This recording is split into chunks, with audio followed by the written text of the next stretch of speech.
What is going on, everyone? Let's take a look at the college football day today. Let's dissect all the big storylines. You have Ohio State going into Penn State, the whiteout, the atmosphere was just insane. The head coach of Penn State coming out and saying, let's make this the loudest building they've ever played in. And for the first half, Penn State was all on it. They were playing fantastic. Ohio State had no answers. Penn State was charging downfield. McSorley, a little bit of passing, a little bit of throwing today. Or I'm sorry, a little bit of passing, a little bit of running today. They were kicking field goals. They did miss a field goal. They got in the end zone. You have Jawan Johnson with an outstanding catch, possibly the catch of the entire year.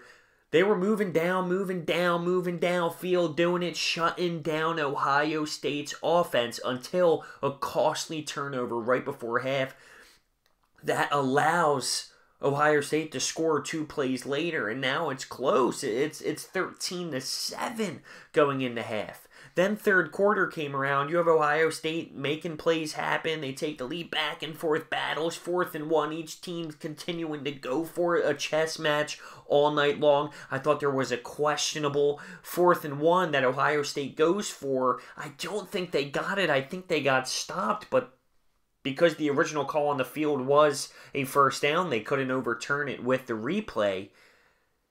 Just an absolute chess match. And what bothers me the most is, well, I'll get to that. Penn State has the lead. They pin Ohio State down to their own 4, and just like that, simple, snap of the fingers, Ohio State charges downfield and takes the lead. Simple, simple, simple, easy as can be with a couple minutes left in the game. Penn State charges down, and they get around half field, midfield. It's 4th and 5. Timeouts each side. Urban Meyer. Timeouts here. Timeouts there. And the play call that Penn State comes up with was a zone read. I mean, they handed it. It was just a bad play call. I don't understand that option at all. You have Trace McSorley, who has been dynamic today. Not only throwing the ball, but running, scrambling, tough. Gaining tough yards after contact, just pushing through this Ohio State D. And the play call there on 4th and 5 where they just get stuffed was brutal. And I know that's going to be criticized throughout the entire college football world. I don't get it. I don't know what he was thinking. And Ohio State grinds out a 27-26 win. And they go into Penn State. And I really do think Penn State played a great game, a good enough game to win without a doubt. I thought they deserved to win. Sometimes that's not how it works. You got to give credit to Ohio State, though. They kept pushing. Dobbins was doing good. Their quarterback was doing fantastic. He had himself 3 touchdown passes today. It was a battle. It was both teams leaving 180% on the field tonight, though. That's without a doubt. You can't go in there upset with effort on each side. It was a great game. I love the way Trace McSorley played tonight, though. He showed a leadership role. And he put it all out there. Not that no one else did. Everyone did. But he had a different type of swagger to him tonight. And it's a shame that Penn State couldn't get it done. I was rooting for him, but at the end of the day, I don't really care. I don't. It doesn't mean anything to me. Let's go to the Syracuse-Clemson game. Clemson comes out and says, we're going with a new quarterback. We're going with the freshman, Trevor Lawrence. So what's that mean? Kelly Bryant wants to leave. He says he's going to transfer. Early on in this game, you have Trevor Lawrence getting rocked, concussion, out for the game, and you have their third stringer, technically, Bryce, come into the ball game, and Cuse was all over him, making them work for it. Remember, this is in Clemson. Syracuse was actually dominating at points. Syracuse couldn't get anything going, but they find a way to squeak through this game with their third-string quarterback. But now here's the dilemma. Kelly Bryant says he wants to leave. Dabo Swinney's talking about how we'll take him back gladly. Happily, we will take him back. You're on your third-string quarterback. Their go-to guy. They wanted Lawrence. He's injured. What's going to happen? The quarterback controversy right now in Clemson is insane. What is Dabo Swinney going to do? Are they going to be able to keep this dream alive with their third-string quarterback being the guy if Kelly Bryant still wants to leave? It's a crazy story, it really is, but they find a way to grind one out, and it could have been ugly. It could have been real ugly. The whole game, it was just showing Clemson was going to lose. Like, the whole game, it had that feeling. Clemson was just not going to find a way, and they do. And is that a true test of the locker room? It could be. That could be a real huge win internally for that locker room. Another big game on the market was the Stanford, number 7 in the country, going to Notre Dame. You have the controversy over there with quarterbacks with Ian Book and Wimbush.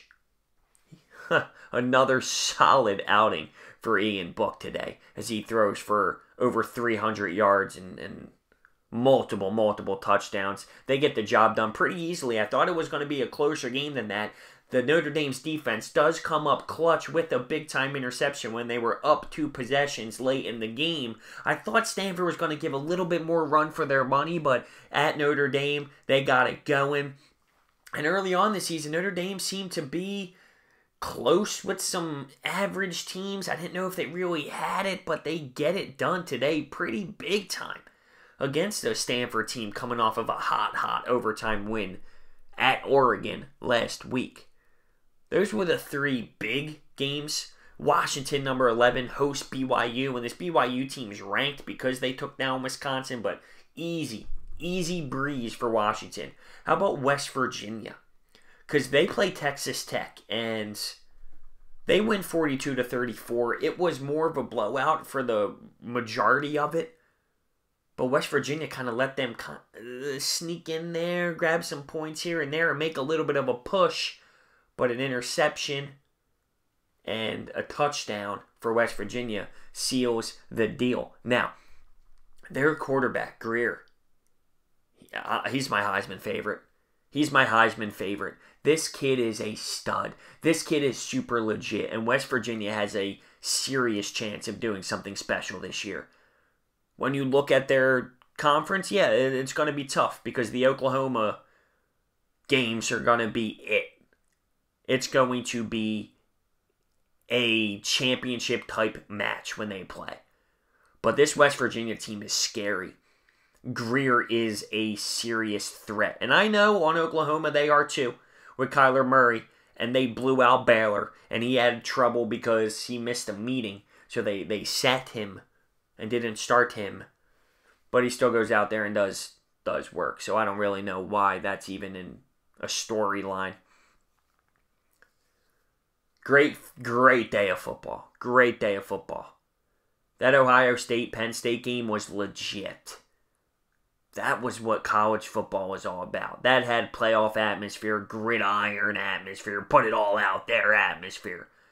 You just had great storylines today with the Clemson. You never want to see anyone get injured, but there's a huge quarterback controversy right now with one of their stars who says they wants to leave because they lost their starting job, and now the kid gets injured who had the starting job. It's a big one.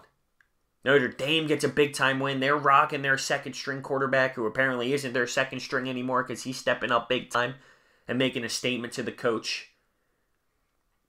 We're gonna see where this all leads us to, but it was a great day of college football. Of course, there were other games that went on, but those were the big storylines. There's some games going on now, as it's late here on the East Coast. You have Oregon beating Cal 28-10 at half, and you have LSU beating up on Ole Miss.